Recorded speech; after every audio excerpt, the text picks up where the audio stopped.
G'day, and thanks for hitting play on Leanne on Demand today. Today I'm in Sriracha, Thailand. You've probably only heard of this place because of Sriracha's sauce. I'll explain why we're here tomorrow.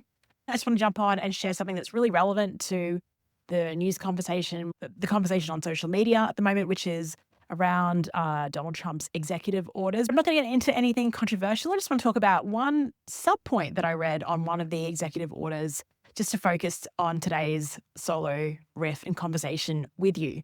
Again, thanks for joining me from wherever you are. I love hearing from you and what you think about the episodes, your reactions as well.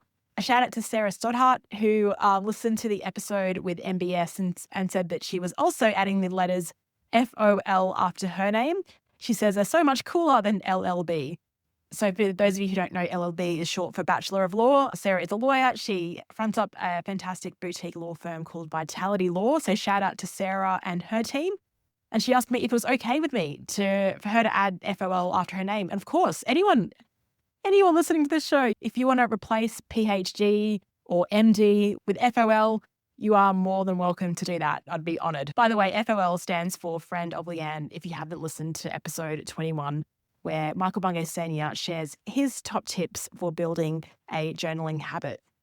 So I was in bed last night unwinding after just sitting on a rooftop bar in Sriracha, which is just gorgeous. Again, an hour out of Bangkok, right on the ocean. Tourists don't visit this place at all, so we had the whole rooftop bar to ourselves. So I got home, and as you do, just pulled out the iPad and went onto the White House website because I was listening to all the commentary in the news, and I was really curious around reading some of the detail behind these executive orders. Now, I want to be real. These orders, they always spark a mix of reactions. I guess this week more so.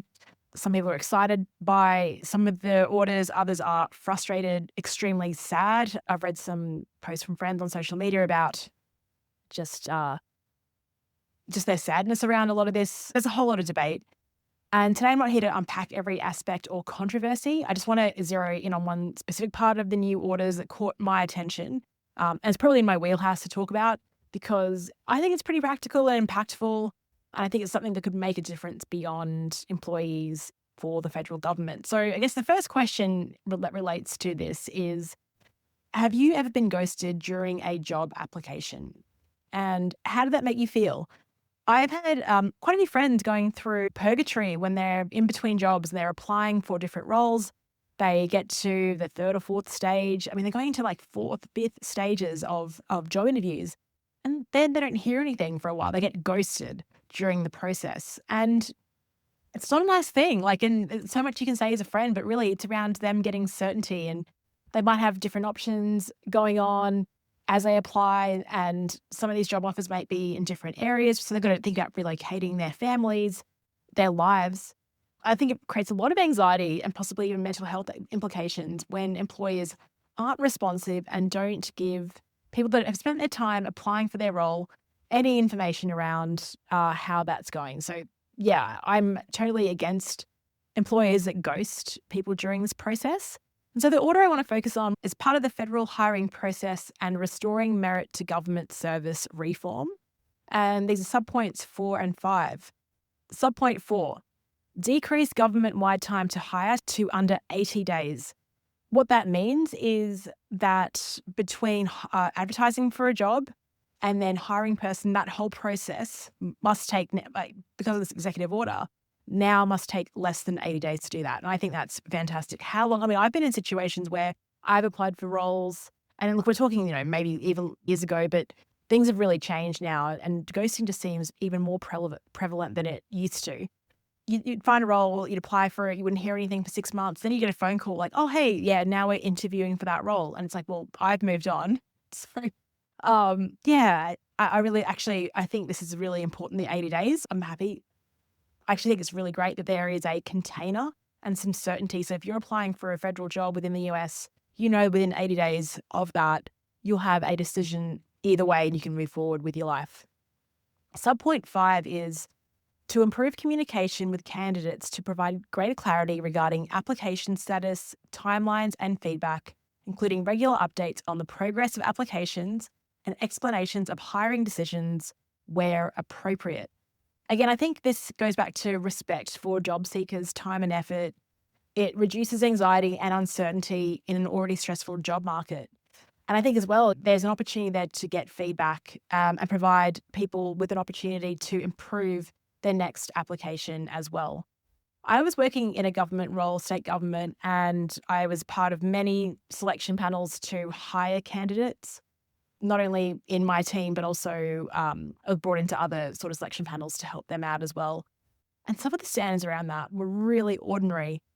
It was about merit. And so we'd have a selection criteria and basically score someone. And for each criteria, we'd sort of rank them from like a 1 to 5 rating scale on each one. And that was in isolation. So where it got really weird was, again, this was when I was living out remote, is that we only hired on merit and we didn't take into consideration where someone was living.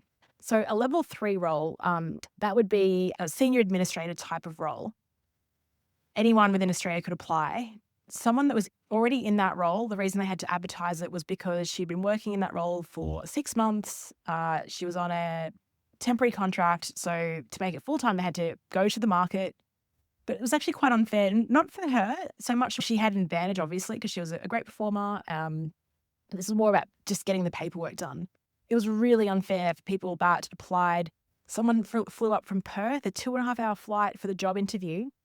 And it was even before that happened, like I think we all knew that we just wanted to hire this person and put her into a role. It was a really unfair situation. And I think if there's any opportunity to be more transparent even though you're in a government organization, to provide transparency around the process and just to be honest, I think the underpinning principle here is respect.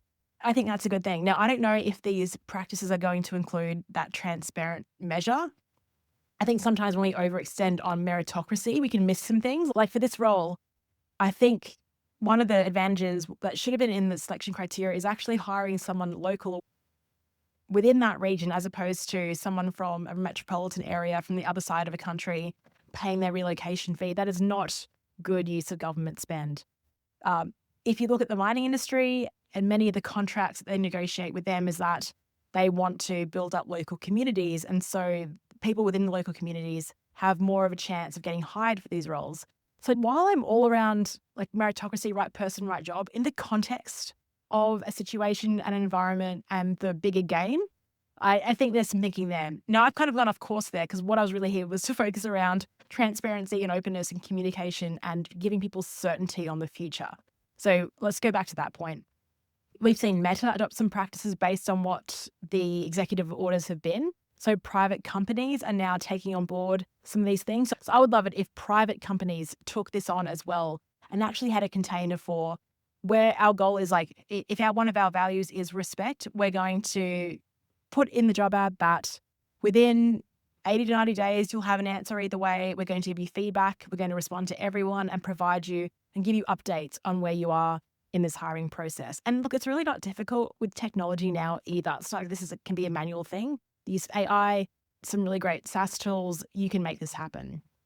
So that's my call out to anyone that runs a private company or even works in employing anyone is, how can you be more transparent and respectful in this process too? Thanks, and I'll speak to you tomorrow.